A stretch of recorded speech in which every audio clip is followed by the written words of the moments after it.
10ാം ക്ലാസ്സിലെ വാക്യവിസ്ത വാക്യോങ്കോ ആകെ ബഡായി അങ്ങനെ ഒരു ചോദ്യമാണ് ഇന്ന് പരിചയപ്പെടുത്തുന്നത്. ഒന്നാമത്തെ പാഠത്തിനകത്തെ ഖിഡ്കി എന്നുള്ള പാഠത്തിനകത്തെ 3 വാക്യവിസ്താറാണ് ഇവിടെ പരിചയപ്പെടുത്തുന്നത്. 3 വാക്യങ്ങൾ ഉണ്ടാക്കണം. ആദ്യത്തെ ഒരു വാക്യം നമുക്കിവിടെ തന്നിരിക്കും. 3 വാക്കുകൾ ഈ ബാക്കി 3 എണ്ണത്തിനകത്ത് ചേർക്കാനായിട്ട് 3 വാക്കുകൾ ബ്രാക്കറ്റിൽ തന്നിരിക്കും. അതിനകത്ത് ഒന്നാമത്തേത് ഹോഷിയാപൂർ സെ ആയാഥ. നമുക്ക് ബ്രാക്കറ്റിൽ തന്നേക്കുന്ന വാക്കുകൾ ഷാദീക്ക, ബുലാവ, പതീക്കു. ഇത് ചേർത്തിട്ട് നമ്മൾ 3 വാക്യങ്ങൾ ഉണ്ടാക്കുക. അപ്പൊ ഹോഷിയാപൂർ സെ ആയാഥ മീനിങ് ഹോഷിയാപൂരിൽ നിന്നും വന്നിട്ടുണ്ടായിരുന്നു. അപ്പം എങ്ങനെ ചേർക്കാം? ഹോഷിയാപൂർ സെ ബുലാവ ആയാഥ. അപ്പൊ ഹോഷിയാപൂരിൽ നിന്നും ക്ഷണം വന്നിട്ടുണ്ടായിരുന്നു. ഹോഷിയാപൂർ സെ ഷാദി കാ ബുലാവ ആയാഥ. ഹോഷിയാപൂരിൽ നിന്നും വിവാഹത്തിന്റെ ക്ഷണം വന്നിട്ടുണ്ടായിരുന്നു.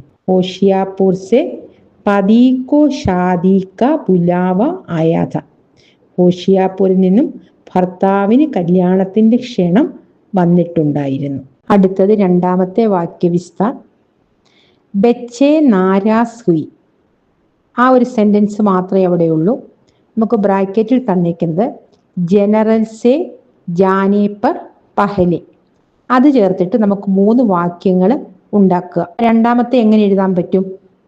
ആദ്യത്തെ പറഞ്ഞു ബച്ചേ നാരാസ് ഹുയി, കുട്ടികൾ ദേഷ്യപ്പെട്ടു. രണ്ടാമത്തെ നമ്മൾ പഹലെ ബച്ചേ നാരാസ് ഹുയി, ആദ്യം കുട്ടികൾ ദേഷ്യപ്പെട്ടു.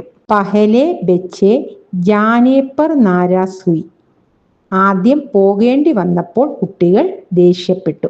ജനറൽ സെ ജാനേ പർ പഹലെ ബച്ചേ നാരാസ് ഹുയി, ജനറൽ കോച്ചിൽ യാത്ര ചെയ്യേണ്ടി വന്നപ്പോൾ ആദ്യം കുട്ടികൾ ദേഷ്യപ്പെട്ടു. ആ പാഠത്തിൽ തന്നെ വേറൊരു വാക്യവിസ്താർ ഛാങ്താ രഹാദ. നമുക്ക് ബ്രാക്കറ്റിൽ കൊടുത്തേക്കുന്ന പദീനെ ഖിഡ്കി സെ റെയിൽഗാഡിക്ക്. ഇപ്പൊ രണ്ടാമത്തെ എങ്ങനെ എഴുതാം?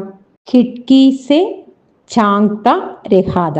रेलगाड़ी की खिड़की से झांकता रहा था.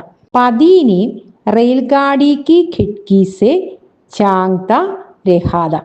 ഇപ്പം ചാങ്താ രഹാഥ എത്തി നോക്കിക്കൊണ്ടിരുന്നു. ജനലിലൂടെ എത്തി നോക്കിക്കൊണ്ടിരുന്നു. ട്രെയിനിന്റെ ജനലിലൂടെ എത്തി നോക്കിക്കൊണ്ടിരുന്നു. ഭർത്താവ് ട്രെയിനിന്റെ ജനലിലൂടെ എത്തി നോക്കിക്കൊണ്ടിരുന്നു. അങ്ങനെയാണ് നമ്മൾ വാക്യവിസ്താർ എഴുതേണ്ടത്.